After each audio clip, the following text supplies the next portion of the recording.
રાજકોટમાં જન્માષ્ટમી લોકમેળાને લઈને મોટા સમાચાર। આ વર્ષે લોકમેળાનું વીમા કવચ 7.5 કરોડ રૂપિયા કરવાનો નિર્ણય કરવામાં આવ્યો છે।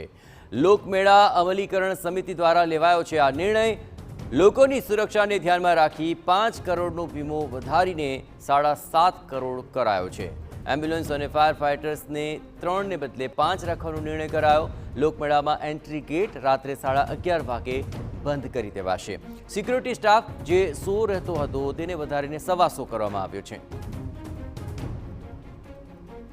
અને સમગ્ર બાબત વિશે વધુ વિગતે વાત કરવા માટે જોડાઈ રહ્યા છે TV9 સંવાદદાતા મોહિત। લોકમેળામાં દિન લોકો વધતા હોય છે, તેને લઈને આ સુરક્ષા માટે આ નિર્ણય કરાયો છે। કઈ કઈ બાબતો આ વખતના લોકમેળા માટે ખાસ બની રહેશે?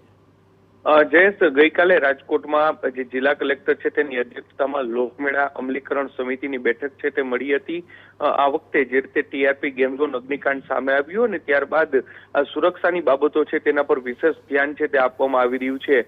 સૌથી મોટો નિર્ણય લેવામાં આવ્યો છે। અત્યાર સુધી લોકમેળાનું જે વીમા કવર 5 કરોડ રૂપિયાનું લેવામાં આવતું હતું તેની જગ્યાએ તે વધારીને 7.5 કરોડ રૂપિયાનું લેવામાં આવ્યું છે। એટલું જ નહીં, પરંતુ જે લોકોની સુરક્ષાને ધ્યાનમાં રાખીને વિશેષ તકેદારીઓ છે તે લેવામાં આવી છે, જેમાં એમ્બ્યુલન્સ અને ફાયર ફાઇટરોની સંખ્યા છે તે 3 ના બદલે હવે 5 રાખવામાં આવી છે। એટલું જ નહીં, પરંતુ લોકમેળામાં એન્ટ્રી ગેટ છે તે 11:30 વાગે બંધ કરી દેવામાં આવશે ને સિક્યુરિટી સ્ટાફ અત્યાર સુધી જે 100 નો રહેતો હતો તે હવે 125 નો કરી દેવામાં આવ્યો છે।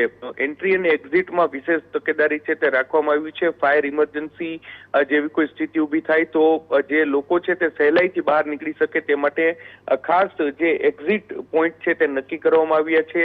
જે એન્ટ્રી ગેટની સંખ્યાઓ છે તે પણ વધારી દેવામાં આવી। કેમેરા અને ડ્રોનની મદદથી સર્વેલન્સ છે એ પણ આવશે। લોકમેળામાં કોઈ પ્રકારની અનિચ્છનીય ઘટના ન બને અને જો કોઈ દુર્ઘટના જેવી કોઈ પરિસ્થિતિ ઊભી થાય તો લોકોને કોઈ નુકસાન ન પહોંચે તે માટેની વિશેષ તકેદારી રાખવામાં આવતી હોય તેવું સ્પષ્ટ લાગી રહ્યું છે। બિલકુલ મોહિત, તમામ ગતિવિધિઓ પર આપ નજર રાખતા રહેજો। તો લોકમેળાને લઈને કોઈ પણ બાબતને પહોંચી વળવા માટે પૂરતી તૈયારી લોકમેળા અમલીકરણ સમિતિએ કરી છે, તેના માટે મહત્વપૂર્ણ નિર્ણય લેવાયા છે।